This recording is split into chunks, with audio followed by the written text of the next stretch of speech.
आज विजयादशमी है और देश भर में दशहरे को धूमधाम से मनाया जा रहा है, जिसमें असत्य पर सत्य की विजय के इस पर्व की सभी में खुशी है। बुराई पर अच्छाई की जीत का प्रतीक दशहरा, जगह जगह रावण दहन का कार्यक्रम आयोजित किया जाएगा। कोटा में विश्व के सबसे ऊंचे 221 फीट के रावण का दहन होगा। आप तस्वीरें देख रहे हैं, विशाल रावण 221 फीट का जिसका दहन होगा। मुख्यमंत्री भजनलाल शर्मा आज कोटा में इस रावण दहन कार्यक्रम में शामिल होंगे। लोकसभा स्पीकर ओम बिरला भी इस कार्यक्रम में मौजूद रहेंगे। देखिए, आपको तस्वीरें लगातार फर्स्ट इंडिया पर हम हर एक तस्वीर पहुंचाते हैं। कोटा के उस विशाल रावण की तस्वीरें भी दिखा रहे हैं, जो कि 221 फीट ऊंचा है। हमारे साथ कोटा से ज्यादा जानकारी और तस्वीरों को साझा करने के लिए वरिष्ठ सहयोगी जुड़े हुए हैं, हमारे साथ में जुड़े हुए हैं, और साथ ही जोधपुर से भी सहयोगी शिव प्रकाश जुड़े हैं।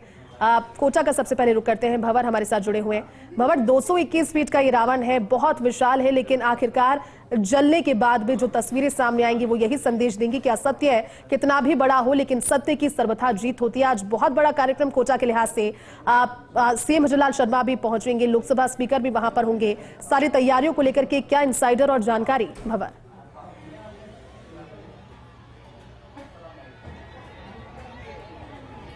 जी जयती, बिल्कुल। देखिए, रावण कितना ही ऊंचाई क्यों नहीं पाले, लेकिन उसको आखिरकार तो जलना ही होता है। कोटा का रावण भी फिलहाल दशहरा मैदान कोटा में आकर के डट करके खड़ा हो गया है, लेकिन जलने के लिए सबसे पहले आपको तस्वीरें दिखाने की कोशिश करें तो देखिए, कीर्तिमान कायम कर रहा है इस बार कोटा में रावण का पुतला। दावा किया जा रहा था कि 215 फीट का इस बार कोटा का रावण होगा, लेकिन जब इसको खड़ा करने के बाद इसकी ऊंचाई का नाप लिया गया तो ये उससे भी ज्यादा 221-222 फीट के आसपास निकला है। तो ये अपने आप में कीर्तिमान है, क्योंकि इससे पहले अंबाला में 211 फीट का और दिल्ली में 210 फीट का रावण बना है, जो अपने आप में कीर्तिमान है। तो कोटा नया कीर्तिमान इस बार के दशहरा उत्सव के साथ कायम करने जा रहा है। ठीक 7 बजे के बाद दहन यहाँ पर होने वाला है। 7 से 8 के बीच की किसी मुहूर्त में दहन होगा। इससे पहले सीता जी के पाना का यहाँ पे पूजन होगा। 9 टन लोहे की फ्रेम पर आप देखिए, अभी इस वक्त बारूद और जो घास है वो अंदर डाली जा रही है पुतले के अंदर। 9 टन की फ्रेम पर इस पुतले को खड़ा किया गया जयती। और खास बात यह रही कि इस बार इसको खड़ा करने के बाद बारिश भी आई, तेज हवाएं भी चली, लेकिन चूंकि फ्रेम इसका इतना मजबूत था कि किसी तरह का नुकसान कोटा के रावण के पुतले को नहीं पहुंचा। आपको दिखाने की कोशिश करें, पूरा रावण परिवार रावण के साथ इस वक्त मैदान में आ चुका है। कुंभकर्ण और मेघनाथ 60-60 फीट के बनाए गए हैं और रावण जो है उसकी हाइट रखी गई है इस बार 222 फीट। साथ ही कैमरामैन आकाशदीप आपको तस्वीरें उन लोगों की भी दिखाएंगे जो कि रावण के पुतले को देखने के लिए इस वक्त यहां पर मैदान में जमा होने शुरू हो चुके हैं। मुख्यमंत्री भजनलाल शर्मा और लोकसभा अध्यक्ष ओम बिरला इस समारोह के मुख्य अतिथि रहने वाले हैं और वो यहां पर इस पुतला दहन के कार्यक्रम में शामिल होंगे। फिलहाल जो लोग यहाँ पर जुटे हैं वो इस पुतले को देख करके आश्चर्य कर रहे हैं, इसकी हाइट को देख करके आश्चर्य कर रहे हैं और एक खास परंपरा यहाँ पर निभा रहे हैं। जो भी आदमी यहाँ पर आता है वो एक कंकड़ उठाता है और रावण के इस पुतले की तरफ कंकड़ उछालता है। तो बुराई के प्रतीक रावण की तरफ कंकड़ उछालने की जो परंपरा है वो भी कोटा के लोग निभा रहे हैं। इसके पीछे 2 तरह के लोगों के मान्यता और विश्वास होते हैं। पहला तो ये कि एक तरह से बुराई की निंदा है, एक तरह से असत्य की और अन्याय की निंदा है, और साथ में रावण के पुतले की तरफ कंकड़ उछालने से जो है वो बीमारियां दूर होती है और सुख संपत्ति बनी रहती है। तो फिलहाल यहाँ पे रावण एक तरह से मैदान में आकर के डट चुका है, खड़ा हो चुका है और इंतजार शाम होने का है। शाम होने के बाद इस पूरे मैदान में जयती पांव रखने की जगह नहीं होगी। लाखों की तादाद में लोग जो है वो वन टाइम वन फ्रेम में यहाँ पे मौजूद रहेंगे और जैसे ही सूरज ढलने को होगा और जैसे ही अंधेरा होने को होगा उससे पहले यहाँ पर रावण अपने पूरे परिवार के समेत यहाँ पर दूधू करके चलेगा। जो कोटा की परंपराएं हैं जो कि रियासत काल से जुड़ी हुई है। रावण दहन से पहले लक्ष्मण जी की सवारी आती है जो कि गढ़ पैलेस कोटा से निकलती है और कोटा के जो महाराव हैं वो लक्ष्मण जी के स्वरूप में हाथी पर बैठ करके इस पूरी सवारी का नेतृत्व करते हुए यहाँ तक आते हैं। इस पूरी सवारी में राक्षस की भी एक फौज होती है, देवताओं की भी फौज होती है, वानर फौज होती है, कई तरह के लोक नृत्य, कई तरह के दूसरे नृत्य जो है वो करते हुए कलाकार शामिल होते हैं। हाथी, घोड़े, ऊंट, पालकी के साथ ये पूरी सवारी आती है।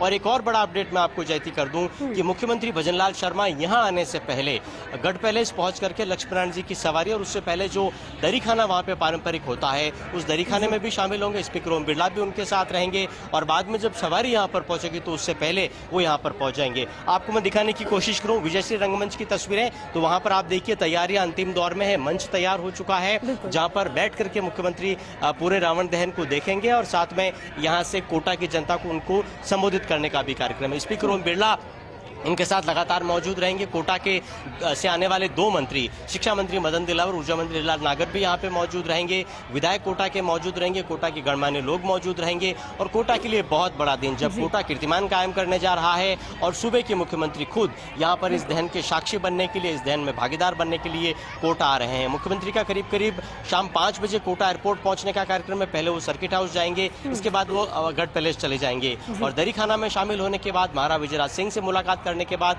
और कोटा के पूर्व राजघराने की जो सदस्य कल्पना देवी हैं, जो कि कोटा के पूर्व महारानी भी है, वो खुद लाडपुरा से बीजेपी की विधायक है, उनसे वो मुलाकात करेंगे और बाद में जो सवारी है वो यहाँ पहुंचेगी और सीता जी के पाना के पूजन के बाद विद्युत रूप से सबसे पहले जो कोटा के महाराव होते हैं वो तीर चला करके, और आपको तस्वीरें में दिखाने की कोशिश करूं, जो रावण की नाभि है उसमें नाभि में तीर चला करके रावण की नाभि में जो अमृत घट है उसका भेदन करते हैं और इसके बाद विद्युत रूप से इस पूरे पुतले को आके हवाले किया जाएगा। इस बार जयती पुतला भी क्रमिक रूप से जलेगा, क्योंकि आमतौर पर होता यह है कि कुछ सेकंड्स में या कुछ मिनट्स में ही पूरा पुतला स्वाहा हो जाता है, तो इस बार ऐसा नहीं होगा। पहले जो रावण के 10 मुंह आपको दिख रहे हैं उनमें सबसे पहले चिंगारियां जलेगी, उसके बाद उसका मुकुट जलेगा, फिर तलवार की तरफ जो है वो रिमोट से जो आतिशबाजी के माध्यम से आग लगाई जाएगी और दर्द होते हुए है कि कितना भी ऊंचा हो, बड़ा हो, हालांकि अपने आप एक बहुत बड़ा कीर्तिमान ये है 221 फीट का रावण, लेकिन अंततः दशानन का जो दंभ है वो आज टूट जाएगा। एक बार फिर से सभी उसको देखेंगे। आप बने रहिए भवन, हमारे साथ जोधपुर से सहयोगी शिवप्रकाश भी जुड़े हैं। शिवप्रकाश, जोधपुर में भी बड़े स्तर पर तैयारी की गई है इस कार्यक्रम की, जिसमें दशानन के दंभ का आज एक बार फिर से अंत होगा। आप वहां पर मौजूद हैं, एक बार जल्दी से जानकारी दे दीजिए तैयारियों को लेकर भी, और क्योंकि अब कुछ ही घंटों का समय शेष रह गया है, उसके बाद भी लोग पहुंचेंगे भी, अचानक से भीड़ भी बहुत ज्यादा हो जाएगी। क्या और जानकारी जोधपुर में विजयादशमी को लेकर, शिवप्रकाश?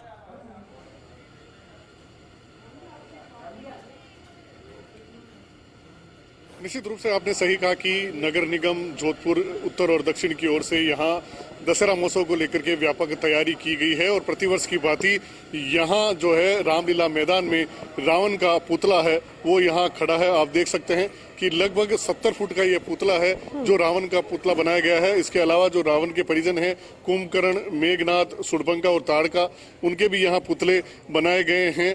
और यहाँ मेहरानगढ़ जो ऐतिहासिक दुर्ग है वहां से राम रथ की सवारी दोपहर 12:15 बजे विधिवत पूजा अर्चना के साथ रवाना हो चुकी है। वह शहर के मुख्य मार्गों से होती हुई यहाँ लगभग 6 बजे रामलीला मैदान में पहुंचेगी और यहाँ केंद्रीय मंत्री गजेंद्र सिंह शेखावत, पूर्व महाराजा गज सिंह सहित विधायक अतुल बंसाली, देवेंद्र जोशी, राज्यसभा सांसद राजेंद्र गहलोत, महापौर उत्तर कुंती परिहार, महापौर दक्षिण वनिता सेठ सहित कई जनप्रतिनिधि हैं, वो इस कार्यक्रम में शिरकत करेंगे। पहले रामरथ की पूजा अर्चना होगी और उसके बाद रिमोट से रावण का दहन किया जाएगा। हमारे साथी कैमरामैन भवन सिंह आपको बताएंगे कि यह जो रॉकेट है इसका रिमोट दबेगा। रिमोट दबने के साथ ही यह जो रॉकेट है वह रावण की नाभि में जाकर के लगेगा और उसके बाद पुतला दहन है वो किया जाएगा। यहाँ जो पूरा रामलीला मैदान है उसको सुरक्षा के लिहाज से काफी चाक चौबंद व्यवस्थाएं की गई है। उम्मीद की जा रही है कि लगभग 20 से 25 हजार लोग यहाँ पहुंचेंगे और यहाँ इस रामलीला मैदान में जब रावण दहन होगा तो इसका इतिहास साक्षी बनेंगे। जोधपुर का जो है विशेष तौर से महत्व दशहरे का यह भी है कि ऐसा माना जाता है कि रावण का जो ससुराल है वो जोधपुर में है, मंडोर में रावण का ससुराल है। इसलिए कुछ परिवार अभी भी हैं जो रावण के दहन के समय रावण दहन नहीं देखते हैं और जब रावण दहन हो जाता है तो उसके बाद वह एक तरह से सूतक, जब किसी घर में मृत्यु हो जाती है तो वो सूतक का पालन करते हैं, स्नान करने के बाद अपना यज्ञ पवित्र है वो चेंज करते हैं। तो यहाँ विजयदशमी के बाद जहाँ एक और प्रभु श्री राम के रथ की पूजा अर्चना होगी, उस पूजा अर्चना के बाद रावण दहन होगा, तो वहीं दूसरी तरफ यहाँ आकर्षक आतिशबाजी की भी व्यवस्था की गई है। लगभग 1 से 1.5 घंटे तक नगर निगम की ओर से यहाँ आतिशबाजी दर्शकों के लिए कार्यक्रम रखा गया है और आतिशबाजी के बाद ये जो पुतले हैं उन सभी का दहन है वो किया जाएगा। तो निश्चित रूप से धीरे धीरे लोगों को यहाँ जुटना कुछ ही देर में शुरू हो जाएगा और संभवतः राजस्थान में सबसे पहले जोधपुर में ही रावण दहन किया जाता है। गोधूली बेला जो होती है जब सूर्य जो है पूरे अस्तांचल की ओर जाता होता है और जब चंद्रमा उदय होने की ओर होता है, तो लगभग 6:45 के आसपास का ये समय बताया जा रहा है जब रावण दहन है वो किया जाएगा। जी ठीक है शिवप्रकाश, बहुत बहुत शुक्रिया इन तस्वीरों को साझा करने के लिए, पूरी जानकारी के लिए। भंवर, आपका भी शुक्रिया हर एक जानकारी और तस्वीर हमारे दर्शकों तक पहुंचाने के लिए।